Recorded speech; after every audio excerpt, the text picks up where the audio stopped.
কোন বিষয় আল্লাহর কাছে ওই দিন যাওয়ার পরে বান্দারা অবাক হয়ে রব্বুল আমিনের কাছে আফসোস করতে শুরু করবে। আল্লাহ কোরআনুল কারীমের মধ্যে বলছেন 2 নম্বর আফসোস তাদের হবে। আল্লাহকে বলবে, আল্লাহ যদি আমরা আজকের দিনে মাটি হয়ে যেতাম। কিরে তুই একটা আস্তা মানুষ, আজকের দিনে রব্বুল আমিন আবার তোকে মানুষ হিসেবে উঠাইছেন, কেন তুমি মাটি হতে চাবা?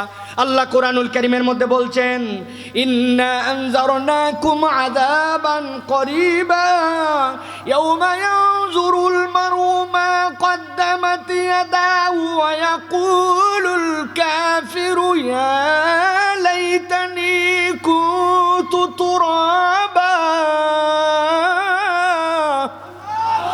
আমার রব্বুল আমিন বলছেন, এক শ্রেণীর মানুষ ওই দিন আল্লাহ রাব্বুল আলামিনের আযাব যখন তার সামনে দেখে ফেলবে, ভয় পেয়ে যাবে। নবীজি সাল্লাল্লাহু আলাইহি সাল্লাম বলছেন, এই ভয় পাওয়ার পিছনে একটা কারণ থাকবে। আল্লাহ রাব্বুল আমিন যখন সবগুলাকে পুনরুত্থান দিবসে উত্থিত করবেন, সবাই উত্থিত হবে। এর মধ্যে আল্লাহ রাব্বুল আমিন সবার আগে বাহিমাতুল আনআমের বিচার করবেন। যতগুলা প্রাণী আছে চতুষ্পদ, তাদেরকে আল্লাহ বলে ওঠো। উঠার পরে দেখা গেছে আল্লাহ বিচার সামনে দাঁড় করাইছেন। একটা জায়গায় চারণভূমির মধ্যে, একটা মাঠের মধ্যে 2টা ছাগল 2টা ভেড়া চড়তেছিল। একটা ভেড়ার মাথার মধ্যে চোক্কা চোক্কা শিং উঠছে, আর একটা ভেড়ার শিং ওঠে নাই। যেইটার শিং উঠছে ওই শিংয়ের গরমে যেইটার শিং ওঠে নাই তার ইচ্ছা মতো গুতা দিছে, খাইতে দিবে না, ওরে ঠেলে দূরে দিছে, ওরে কষ্ট দিছে। আল্লাহ রাব্বুল আমিন সাথে সাথে যেইটার শিং ওই দিন ছিল না ওইটাকে বলবেন শিং উঠায় দাও, শিং উঠে যাবে। ওঠার পরে যেইটার শিং ছিল না ওইটার শিং ওঠানোর পর আল্লাহ বলবেন তারে যেই পরিমাণ কষ্ট দিছে ওই পরিমাণ গুতা দে। ওকে যখন এই গুতা দেওয়া হবে, গুতা দেওয়ার পরে হিসাব বরাবর হবে। আল্লাহ এরপরে যখন বলবেন সবগুলা মাটি হয়ে যাও, সাথে সাথে সবগুলি মাটি হয়ে যাবে। রব্বুল আলামিনের এই বিচার দেখার পরে এক শ্রেণীর লোক ভয় পেয়ে যাবে, যাদের সামনে আযাব চলে আসবে, যাদের সামনে কষ্ট চলে আসবে। ওর আল্লাহর কাছে বলতে শুরু করবে, ইয়াউমা ইয়ানজুরুল মারউ মা কদ্দামাত ইয়াদাহু, তার হাতের সামনে চলে আসবে সে কি কি অগ্রে প্রেরণ করে আসছে, দুনিয়ায় থাকতে থাকতে পরকালের জন্য কি কি পাঠাইছে সব দেখে ফেলবে। আয় রে আয়, আমার আমলনামায় তো কিচ্ছু নাই, যা আছে তাতে তো ধরা খাওয়া লাগবে। সাথে সাথে আল্লাহর কাছে বলতে শুরু করবে, ইয়াকুলুল কাফিরু ইয়া লাইতানি কুনতু তুরাবা। আয় রব্বুল আমিন আজকে যদি মাটি হয়ে যেতাম কতই না ভালো হতো। আল্লাহ বলবেন, বান্দা মৃত্যুকে মানুষের জন্য ওই দিন জবে করে দেওয়া হয়েছে, তোমার তো মৃত্যুই হবে না, মাটি হওয়া তো অনেক দূরের কথা। এই জন্য কিয়ামতের দিনে যে পশু পাখির মতো মাটি হওয়ার আমাদের সুযোগ নাই, আমাদের আমল নামা আমাদের সামনে চলে আসবে। এই জন্য দুনিয়ায় থাকতে এই পরকালের জন্য কিছু পাঠায়া যাওয়া লাগবে, ঠিক না? ধান্দা কম করলাম না, ছেলে যেন কারো মুখাপেক্ষী না হয়। কষ্ট মষ্ট করে জমি বাড়াইছি, কেউ জানে না, কিন্তু ব্যাংকের মধ্যে অ্যাকাউন্টে আমার জড়ো হয়ে আছে। চিন্তা করছে আমি চলে যাওয়ার পরে কি হয় না হয়। বাড়িটা বাপ ছিল কাঁচা, আমি বাড়িটা ছাদ দিয়ে পাকা করছি। দুনিয়ার জন্য আমার প্রচেষ্টার কোনো শেষ নাই। কিন্তু আল্লাহ বলছেন ওই দিন যাওয়ার পরে মানুষ এইগুলো একটাও হিসাব করবে না। বান্দা হিসাব করবে, হায় হায় পরকালের জন্য আমি অ্যাকাউন্টে কি ব্যালেন্স করছি, আমার তো পরকালের ব্যালেন্স নাই। নামাজ আমল নামায় নাই, রোজা যেইটাও আছে সেইটাই এমন নড়বড়ে, বয়স হয়ে গেছে কিন্তু এখন পর্যন্ত মুখের দাড়িটা পর্যন্ত রাখতে পারে নাই। এইরকম লোকও আমাদের সমাজে আছে না নাই? যদিও কুষ্টিয়া অঞ্চলে কিছু মানুষের দাড়ি অবশ্য 45 বছরের পরে ওঠে, তাই না ভাই? ওদের দাড়ি উঠতেই চায় না কোনোভাবে। ব্যাপারটা কি? হুজুর এত ওয়াজ থাকতে আপনারা খালি দাড়ি করেন কেন? আমাকে একদিন বলছে একজন, আমি বলছি ভাই আমিও তো বুঝে সুঝেই বলি, তুমি যখন কবরে যাওয়ার পরে আল্লাহ 3টা প্রশ্নের একটা প্রশ্ন এইটাও করতে পারেন, তোমার নবীকে, অথবা বলা হতে পারে মা হাযার রাজুলুল্লাযী বুইসা ফি কবরিকা, তোমার কবরে এই দেখো যাকে পাঠানো হয়েছে, নবীর অবয়ব চলে আসবে। উনাকে চেনো নাকি? যেই বান্দা ওসিয়ত করে গেছে আমাকে পাগড়ি পরে কবরে নামায়, দুনিয়ার কেউ তাকে পাগড়ি পরে নামাবে না। সারা জীবন জুব্বা পরলাম, ভাই কবরে দেওয়ার সময় আমাকে জুব্বা দিয়ে নামায়, কেউ আমাকে জুব্বা দিয়ে নামাবে না। আপনার সাথে দুনিয়ার কোনো সুন্নত যায় না। একই পোশাকে সবাই যায়, কিন্তু পুরুষের সাথে একটা জিনিস যায়, ওই দাড়ি তাতার মুখের সাথে যায়। এখন আপনার নবীর চেহারা একরকম আর আপনার চেহারা একরকম, বুঝে থাকলে বলেন তো ওই বান্দার কি নবী সিনার কপাল হবে? আল্লাহ বলতেছেন আফসোস করবো ওই দিন যাওয়ার পরে, ইয়াউমা ইয়ানজুরুল মারউ মা কদ্দামাত ইয়াদা, আমল নামা তো বন্ধ হয়ে গেছে, কি পাঠায় আসছি ওই পাঠানোটা তো ওই দিন দেখতে পাবে। আল্লাহ এই জন্য বলছেন ওয়াল তানজুর নাফসুম মা কদ্দামাত লিগাদ, মানুষ যেন একটু হিসাব করে আগামীর জন্য সে কি পাঠাইছে। বান্দা আগামীর জন্য কি প্রেরণ করলো, নবীজি বলছেন কি যায় জানো? বান্দা যা খায় আর বান্দা যা দান করে, এই দুইটাই কেবল তার সাথে যায়, এর বাহিরে তার সাথে কিচ্ছু যায় না। 20 বিঘা জমি আপনি করে গেছেন, ওইটা আপনার সন্তান ভোগ করবে, কিভাবে ভোগ করবে সেটা সেই কেবল জানে। কিন্তু আপনি 20 টাকা দিয়ে গেছেন, 20 কেজি ধান দিয়ে গেছেন আর খাইয়ে গেছেন, ওই যা দিয়ে গেছেন আর যা খেয়ে গেছেন ওইটুকুই কেবল কবরে যাবে। এক্ষুনি দম ফুরায় গেলে আর আপন কেউ আমাদের নাই। বাড়ির ভিতরে লাশ না রেখে বলে বারান্দায় রাখ, খলায় রাখ, বাহিরে রাখ। ভিতরে রাখলে বউয়ের ভয় লাগে, ভিতরে রাখলে আপন সন্তানের ভয় লাগে, কাঁদে তারা, কিন্তু লাশ ঘরের ভিতরে রাখতে আর চায় না। যদি বলা হয় এতদিন আপনার সাথে এই বিছনায় থাকলো, আগামীকাল দাফন কাপন এই বিছনার মধ্যেই শোয়ায় রাখা হোক, ওই বিছনায় শোয়ালেও ওই বিছনায় আর স্ত্রীও আর থাকবে না, ওই বিছনায় ওই ঘরে আপনার সন্তান থাকবে না। অতএব প্রিয় ভাইরা, আবেগের কথা নয়, এইগুলা মোটিভেশনাল কথা নয়। একবার ভেবে দেখেন, নিজের আপন নিজেই আমি। এই জন্য পরকালে আল্লাহ বলছেন আফসোস করবি, এইটা আমি নবীকে দিয়ে জানালাম। এখন থেকেই প্রস্তুতি নিয়ে আয়, পরকালের জন্য কি পাঠাচ্ছিস হিসাব কর। আল্লাহ রাব্বুল আলামিন বলছেন ওই মানুষগুলো আল্লাহ রাব্বুল আলামিনের কাছে যখন এই কথা বলবে, আল্লাহ রাব্বুল আলামিন তাদের উপরে রাগ করে ফেলবেন, খেপে যাবেন। আল্লাহ তাদের জন্য কি বলবেন খেয়াল করেন। আল্লাহ রাব্বুল আলামিন বলছেন ইয়াকুলু ইয়া লাইতানি কদ্দামতু লিহায়াতি ফায়াউমা ইযিল লা ইউআযযিবু আযাবাহু আহাদ ওয়ালা ইউসিকু ওয়াসাকাহু আহাদ। আমি যতটুকু কোরআন পড়ছি, কোরআনে আল্লাহ যদি দুইটা কঠিন কথা বলেন, এই দুইটা তার মধ্যে সবচেয়ে কঠিন কথা। আল্লাহ বলছেন বান্দা, আজকের দিনে তুমি আমার কাছে এই কথা বলতে আসছো, পরকালে তোমার হবে তুমি জানতা, কি পাঠাবে তুমি একটুকু খেয়াল করো নাই। আল্লাহ বলছেন আজকে আমি তোমাকে হুমকি দিয়ে বলতেছি, ইয়াকুলু ইয়া লাইতানি কদ্দামতু লিহায়াতি। কিসের আফসোস তোর? তোর ওগুলো আফসোসের কোনো খাওয়া নাই। ফায়াউমা ইযিল লা ইউআযযিবু আযাবাহু আহাদ, আমি আল্লাহ আজকে তোরে যে শাস্তি দিব কেউ এরকম শাস্তি দিতে পারবে না। ওয়ালা ইউসিকু ওয়াসাকাহু আহাদ, দুনিয়াতে কত বান্ধন তুই দেখছিস, আমি আল্লাহ তোরে আজকে এমন বাঁধা বাঁধবো, আমার আল্লাহর মতো কেউ তোরে বাঁধতে পারবে না। আল্লাহ কেন বললেন এই কথা? এই মানুষগুলা কুমারখালীতে বসে রাত গভীর, মাটির বিছানা, বালি বালি, নিজের জামা কাপড় নিয়ে কষ্ট করে বসে আছে। তাদের কাছে কোরআনের এই বার্তা দেওয়া হলো, তারপরেও তারা পরকালের ব্যাপারে সতর্ক হলো না। ওই যে আগের মিথ্যার জিন্দেগি বাদ দিল না, মুখের গালিটা ছাড়লো না, 3 জন বসলে গীবত করা বন্ধ করলো না, কামাই শুধু করে গেল, আল্লাহর জন্য খরচ করার চিন্তা করলো না, নামাজ কালামের ব্যাপারে মনোযোগী হলো না, সৎ কাজের আদেশ মানুষকে দিল না, অন্যায় থেকে ফিরালো না, বিড়িটা যে খাচ্ছিল বিড়ি খাওয়া রেখেই দিল। ওই মানুষের বউগুলা যে বেপরদা চলতো, বেপরদার জিন্দেগি পার হয়ে গেল। আল্লাহ বলতেছেন সব বলে দেওয়ার পরেও আজকে আবার আসছো তুমি আফসোস করার জন্য, তোমারে এমন বাঁধা হবে, এমন শাস্তি দেওয়া হবে, এই শাস্তি আর কোনোদিন কাউকে দেওয়া হয় নাই। নাউজুবিল্লাহ বলেন। কিন্তু জিজ্ঞাসা করতে চাই, কিয়ামত কি হয়ে গেছে ভাই? বিচার ফায়সালা কি হয়ে গেছে ভাই? আল্লাহ আজকে জানাচ্ছেন, তাহলে আমাদেরকে সতর্ক হতে হবে। ওইখানে পাইছি আমরা 3টা, এইখানে পালাম 1টা, পরকালের জন্য কিছু চালান আমাদেরকে পাঠাতে হবে, ঠিক না?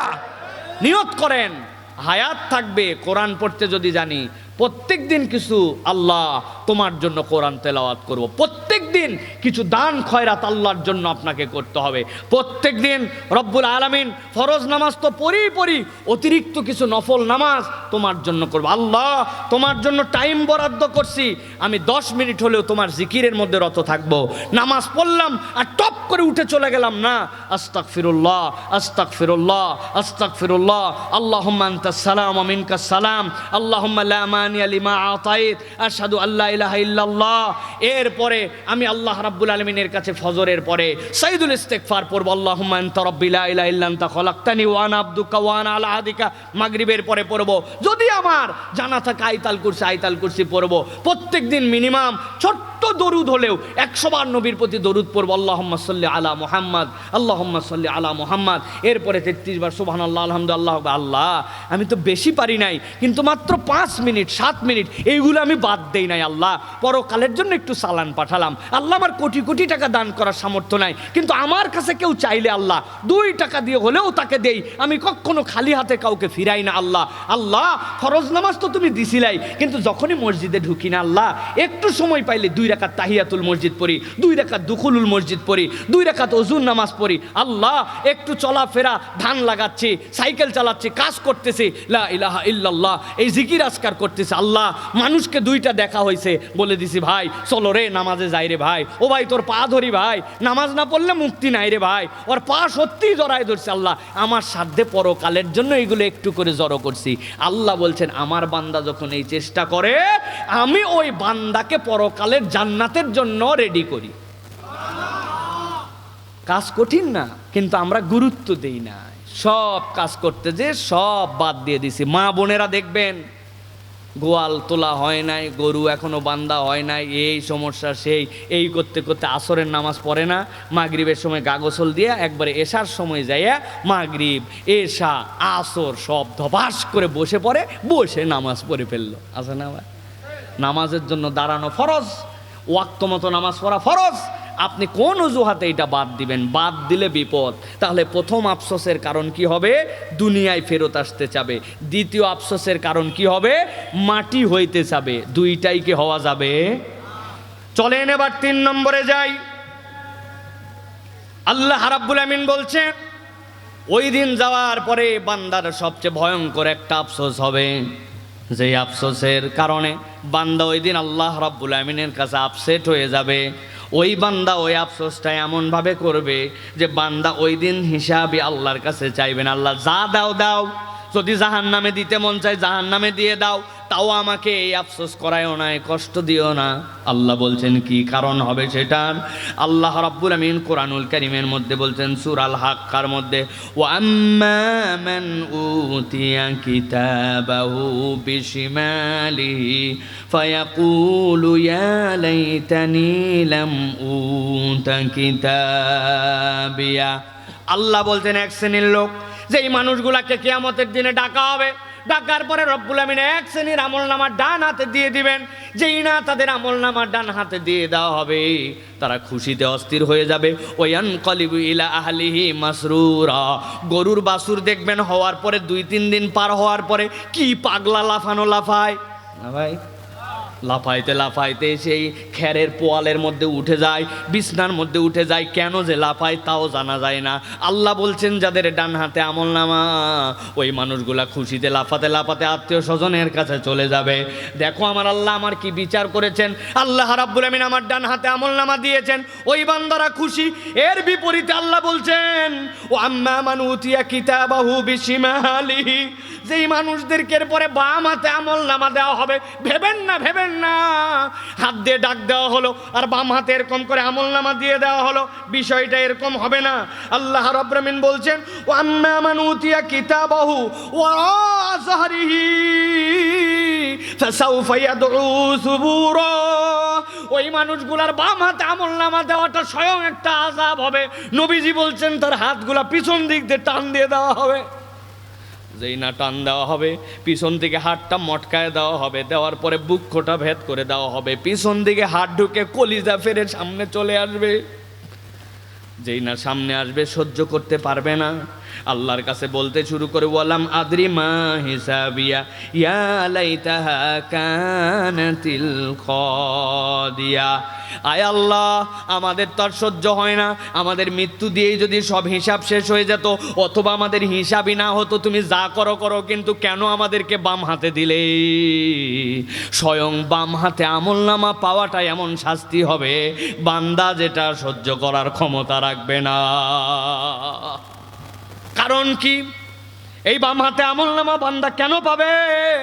আল্লাহ রাব্বুল আমিন বলছেন, এই আমলনামাটা সে এই জন্য পাবে যে এই বান্দাটা দুনিয়ার বুকে ডান আর বামের হিসাবই করে নাই, এই দুইটাকে কখনো আমল নেয় নাই।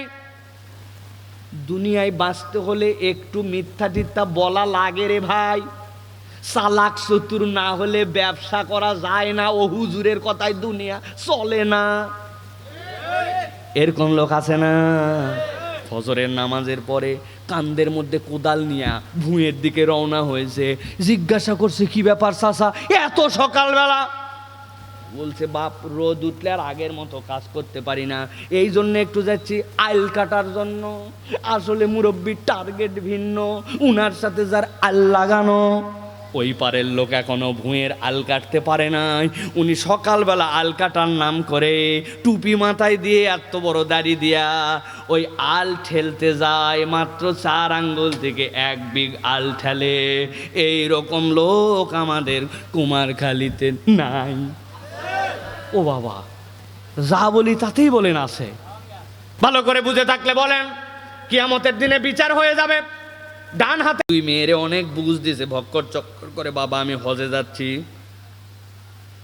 আর ফিরতে পারি কিনা জানি না রে মা, তোদের বিয়ে শাদী দেওয়ার জন্য অনেক খরচ করছি, ভালো ভালো জমি দেখে তোদের 2 জনের জন্য 1 বিঘা 1 বিঘা করে লিখে দিলাম, আসার সময় তোদের জন্য গলার মালা, নাতির জন্য চেন, উমুক তুমুক নিয়ে আসবো। কৌশলে 2 মেয়েকে 1 বিঘা দিয়ে বাকি 2 ছেলেকে 8 বিঘা দিয়ে দিয়েছে হাজি সাহেব। মক্কা শরীফ রওনা হয়ে গেছে হাজি সাহেব, খানায় কাবায় পৌঁছাইছে। পৌঁছানোর পরে কাবা দেখার পরে সকলের আবেগ হয়। কারা কারা জীবনে কাবা দেখছেন লাইভ সরাসরি, হজ ওমরা করছেন, আসেননি ভাই আপনারা? অনেক মানুষ আছেন এখানে। খানায় কাবা দেখলে আবেগ হয়। উনিও খানায় কাবা দেখে আল্লাহর কাছে দোয়া করতেছে, আল্লাহ। এক লোক চিন্তা করছে, এত কান্দে কেরে, কাবা দেখলে তো কান্না আসে, কিন্তু এটা বেশি কান্দে দেখি। আল্লাহর কাছে দোয়া করতে, আল্লাহ তোর কাবা দেখলে সব গুনাহ মাফ হয়, আল্লাহ আয় রব্বুল আলামিন আশা রাখ দিয়ে মেয়েগুলাকে একটু ভুল বুঝায়া 2 বিঘা আর ছেলেগুলাকে 8 বিঘা দিছে, আল্লাহ ভুল হয়ে গেছে। বুঝে থাকলে বলেন, বান্দার হক নষ্ট করে যে খানায় কাবায় যদি আল্লাহর কাছে ক্ষমা চায়, বান্দার হক নষ্ট করার গুনাহ কি মাফ হবে? আল্লাহ রাব্বুল আলামিন বলছেন, ডান বামের হিসাবও করে নাই, জীবনের কমি চলে, অতএব সমস্যা নাই। বিরোধী দল করে, ইসলামী দল করে, আল্লাহর পক্ষে ওই দল করে না। এই জন্য মিথ্যা মামলা দিয়া মিথ্যা বিচার করে হাজার হাজার লোককে কষ্ট দেওয়া হয়েছে, আবার নিজেরা মুসলমান দাবি করত। এরকম সময় আমরা দেখেছি কিনা?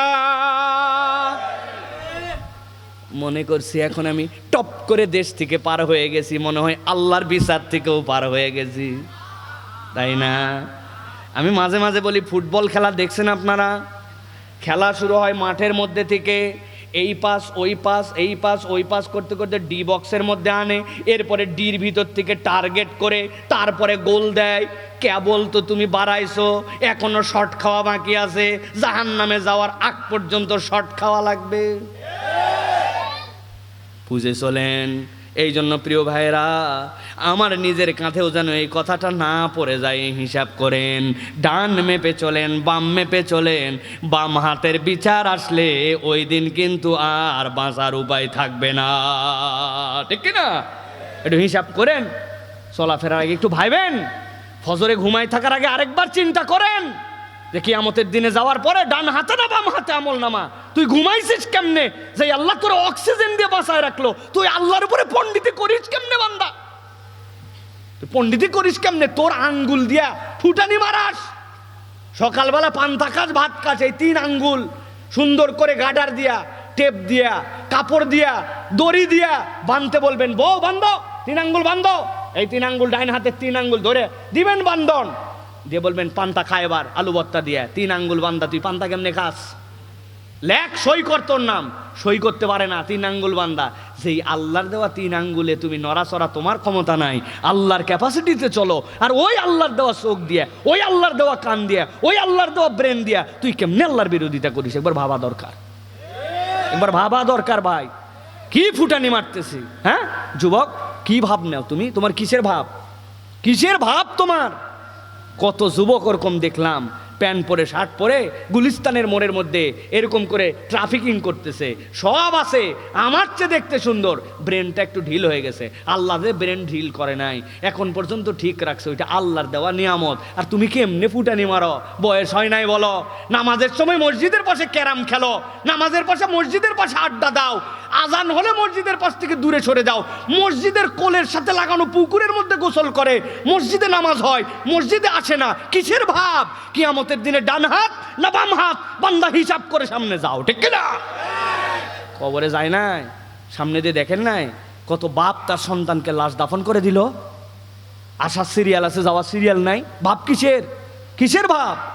মূল্যেই সব শেষ, হিসাব করে যেতে হবে। আল্লাহ বলতেছেন, বান্দা আমি তোরে ডান হাতে আমল নামা দিতে চাই, বান্দা রাগ করিস না বাবা, একটু ঠিকঠাক মতো চল, এই জন্য অগ্রিম জানায় রাখলাম, বুক ফুটা করে সামনে দিকে হাত বের করে, তোরে যদি ওইটা দেই তুই সহ্য করতে পারবি না, মৃত্যু নাই, আমি মৃত্যুকে কবরে ওই সময় জবাই করে দিছি, তুই মৃত্যু না চাইয়া, হিসাব না চাই কি পার পাবি? পাবি না।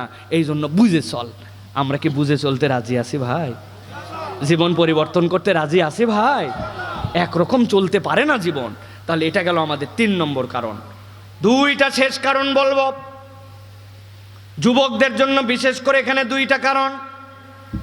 আল্লাহ রাব্বুল আলামিন বলছেন, কিয়ামতের দিনে এক শ্রেণীর মানুষ বড় ভয়ঙ্কর ভাবে আল্লাহ রাব্বুল আলামিনের কাছে বড় ভয়ঙ্কর আফসোস করবে। গভীর মনোযোগ, সাবধানে খেয়াল করে শোনেন।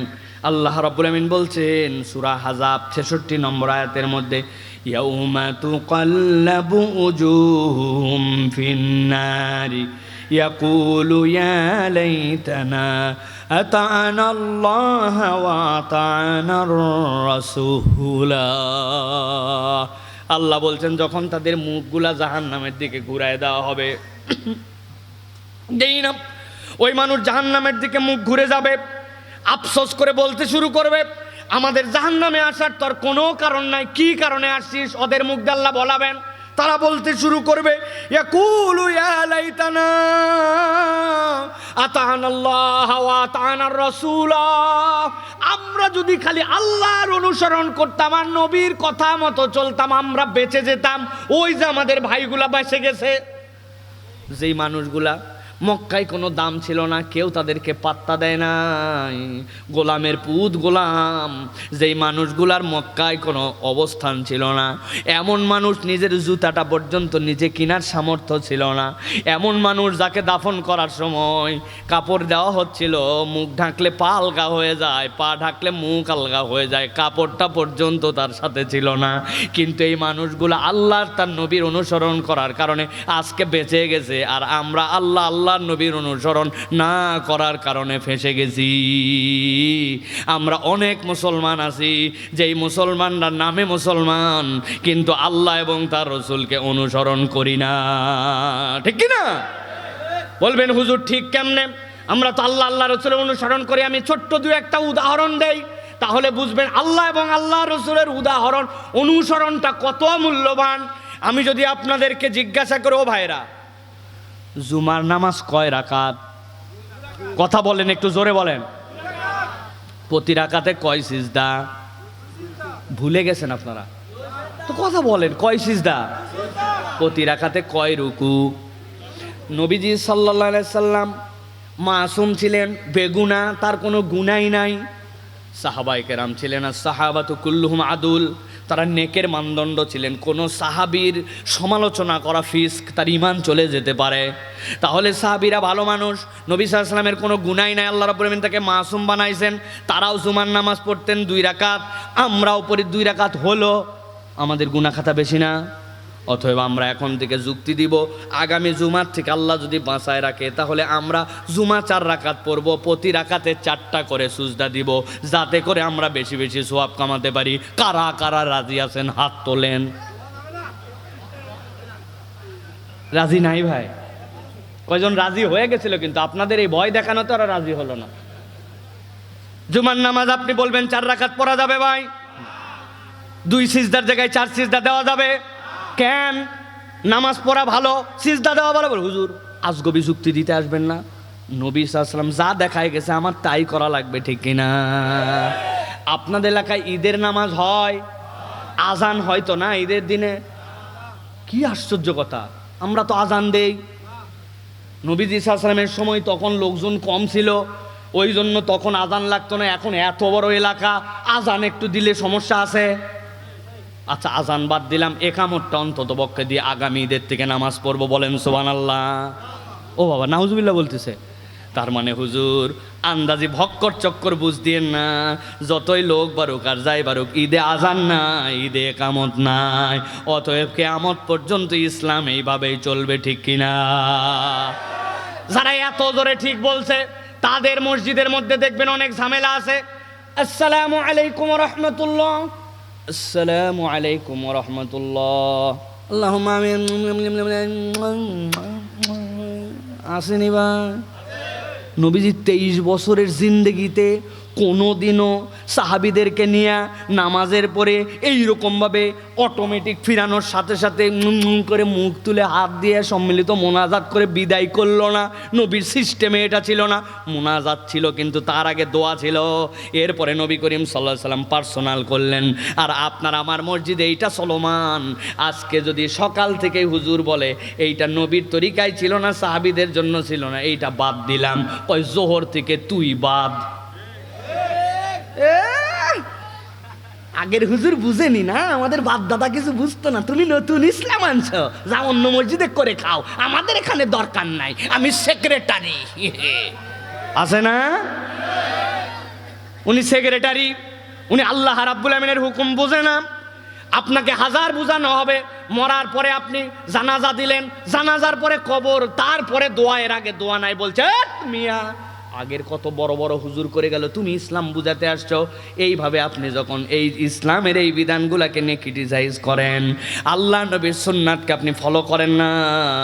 আল্লাহ বলছেন ওই দিন যাওয়ার পরে জাহান্নামের দিকে ঘাড় ধরে মুখ ফিরাই দেওয়া হবে, তুকাল্লাবু উজুহুম ফিন্নার।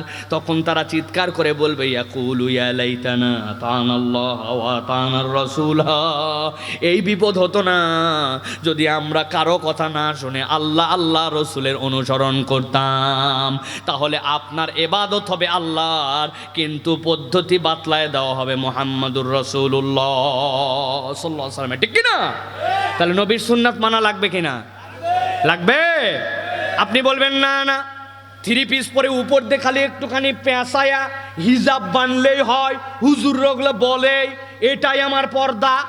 নিচে পরে জিন্সের প্যান্ট, উপরে পরে টাইট গেঞ্জি, মুখের মধ্যে দেয় প্যাঁচ, এর নাম দিছে হিজাবি। আসেনি ভাই? আমি ওই বোনকে বলবো, অ্যাপ্রিসিয়েট করি বোন, তুমি অনেক দূর আগাইছো, তোমার মেন্টালিটি অন্তত আসছে যে তুমি অন্তত হিজাব করতেছো, কিন্তু বাকিটা হচ্ছে না। আমার আল্লাহ বলেছেন যেই পোশাক পরো ওই পোশাকের উপর দিয়েই তোমার এমন একটা পর্দা করতে হবে যেটা তোমার বক্ষদেশ ঢেকে থাকে, তোমার মুখ পর্যন্ত আবৃত হয়। তুমি এখন 3 পিসের ওড়না দিয়ে যদি পর্দা করো, এটা ইসলামের পর্দা নয়, ওটা তোমার বানানো, ঠিক না? আবার যারা ঠিক ঠিক বলছে, এরকম অনেক লোক এখানে আছে, উনি হাজি সাহেব, গাজী সাহেব, নামাজি সাহেব, দান খয়রাতি সাহেব, কিন্তু ওনার বউ বাচ্চার পর্দা ঠিক নাই। আসার সময় মা পরে আসছে, হাত মোজা, পা মোজা, চোখ দেখা যায় কি যায় না, আর 18 বছরের একটা হাতে করে ধরে নিয়ে আসছে 2 পিস 3 পিস পরায়া। জিজ্ঞাসা করছে, চাচি আপনার তো পর্দার বয়স পার হয়েছে, আকর্ষণ নাই, আপনার বেটির পর্দা করার কথা, ব্যাপার কি? কয় আমি বিয়ার পরে ধরছি, উনি ধরবেনি। আছে না ভাই? ও মা, কোরআন ছেলেদের জন্য মেয়েদের জন্য আলাদা আসে না, আমি আপনার জন্য বলছি। জাহান্নামের সামনে ওই দিন দাঁড় করাই কিন্তু আল্লাহ বলায় নেবেন। আজকে বেঁচে যেতাম যদি আল্লাহ রসুলের অনুসরণ করতাম। জাহান্নামের ফায়সালা হয় নাই, পরকাল হয় নাই। আজকে এই মাঠ থেকে আপনাকে জানাই গেলাম, আসেন আমরা শুধরাইয়া যাই, ঠিক না? তাহলে মৌলিক প্রণিধানযোগ্য আফসোসের কারণ কয়টা? হাত উঠলো না, কয়টা? সব হাত উঠাতে হবে। কয়টা বলছি? কয়টা? ও একজন বলছে 5টা। শেষ, যাক আলহামদুলিল্লাহ, ওয়াজ শেষ। কয়টা বলছি? বাকি আছে কয়টা? চলবে, চলবে ভাই, চলেন শেষ করে দেয়। যুবকেরা রেডি হও মাইর খাওয়ার জন্য। ভালো করে খেয়াল করো, আল্লাহ রাব্বুল আমিন বলছেন কিয়ামতের ময়দানে এক শ্রেণীর লোক ভয়ঙ্কর একটা আফসোস করবে। গভীর মনোযোগ, অ্যাটেনশন, 100% অ্যাটেনশন, শেষের দিকে কথা আমার। আল্লাহ বলছেন আল্লাহর সামনে তারা দাঁড়ায় যাবে। দাঁড়ায় যাওয়ার পরে ওই মানুষগুলা রব্বুল আলামিনের সামনে একটা আফসোস করতে শুরু করবে। কি আফসোস? ওয়ায়াউমা ইয়া'আদ্দুজ যালিমু আলা ইয়াদাইহি ইয়াকুলু ইয়া লাইতানি ইত্তাখাযতু মা'আর রাসূলি সাবিলা। ওই মানুষগুলা নিজের হাত সামনে নেবে, নেওয়ার পরে মুখের মধ্যে এরকম করে ঢুকাই দিবে আঙ্গুলগুলা। ইয়াউমা ইয়া'আদ্দুজ যালিমু আলা ইয়াদাইহি, মুখের মধ্যে ঢুকানোর পরে কামড় দিবে, কামড় দিয়ে দিয়ে নিজের হাত কেটে কেটে ফেলে দিবে। এখানে যদি কারো সাধ্য থাকে বলেন তো আমাদের দ্বারা এটা সম্ভব নাকি যে সেন্স কাজ করার পরেও নিজে কামড়ায়া নিজের হাতের আঙ্গুল কেটে ফেলে দিব? সম্ভব? আরে পাগল পর্যন্ত তার আপন বুঝে, মাসুম বাচ্চা পর্যন্ত বোঝে। আমার তো 4 মেয়ে আলহামদুলিল্লাহ।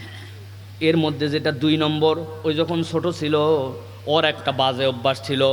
কেউ বেড়াতে আসছে, কোলের কাছে ঝাঁপায় পড়ছে, পুরো দিছে কামড়, কোলের মধ্যে কামড় দিছে, দাদার হাতের মধ্যে কামড় দিয়ে দিয়ে কি ঝামেলা, যারে তারে কামড়ায়।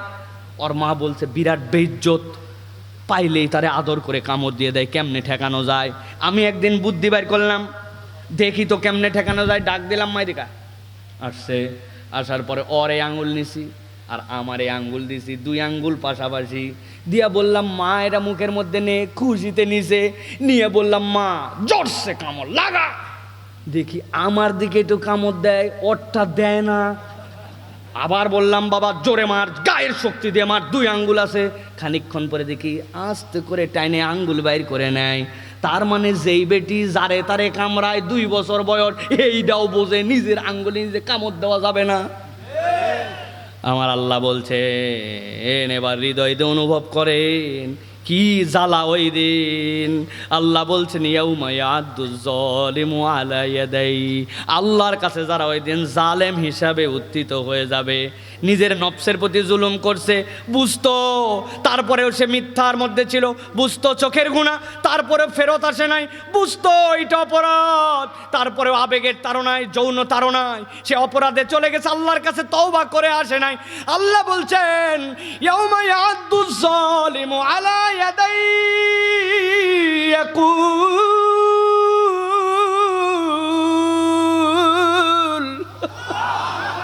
ওই মানুষগুলা আল্লাহ রাব্বুল আমিনের সামনে আসবে। আসার পরে বলতে শুরু করবে আয় আল্লাহ, নিজের হাতে নিজে কামড় দিয়ে দিয়ে ফেলে দিচ্ছে, সবাই দেখতেছে। ওই মানুষগুলা কি ভয়ঙ্কর পরিণতি, কারণ কি? আল্লাহ বলতেছেন ইয়া লাইতানি ইত্তাখাযতু মা'আর রাসূলি সাবিলা, আমাদের অপরাধ তো তেমন কিছু ছিল না, আমাদের একটা অপরাধ ছিল আমরা আল্লাহর দিকে চলি নাই, নবীর পথটা আমাদেরকে ভালো লাগে নাই। আল্লাহর নবীর আদর্শের ওয়াজ তার জন্য হয়ে গেছে, কিন্তু মুখ পরিবর্তন করতে পারে নাই, আমল পরিবর্তন করতে পারে নাই। নামে মুসলমান হিসাবে ঘুরছে, কিন্তু এমন কার্যকলাপ করছে সে আল্লাহর কাছে জালেম হিসাবে ধরা পড়ে গেছে। জালেম মানে কেবলমাত্র বিচারকের দিকে তাকায়েন না, আমি নিজেও হয়তো আমার স্ত্রীর কাছে একজন জালেম হয়ে গেছি। বেচারি একদিন হয়তো রান্নায় একটুখানি কম বেশি করছি, আল্লাহ আপনার মুখ দিয়েছে, আপনি তার ইচ্ছা মতো ব্যবহার করছেন, রাগ করে তাকে গালি দিয়েছেন ময়াকার গয়ে দীর্ঘই।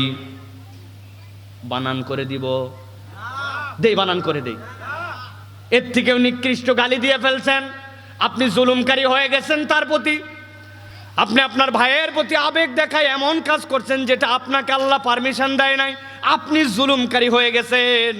আল্লাহর কাছে যদি ওই দিন জালেম হিসাবে কেউ উঠে, তার বাঁচার কোনো উপায় থাকবে না, হিসাব বরাবর করা লাগবে, মুফলিস হয়ে যাবে।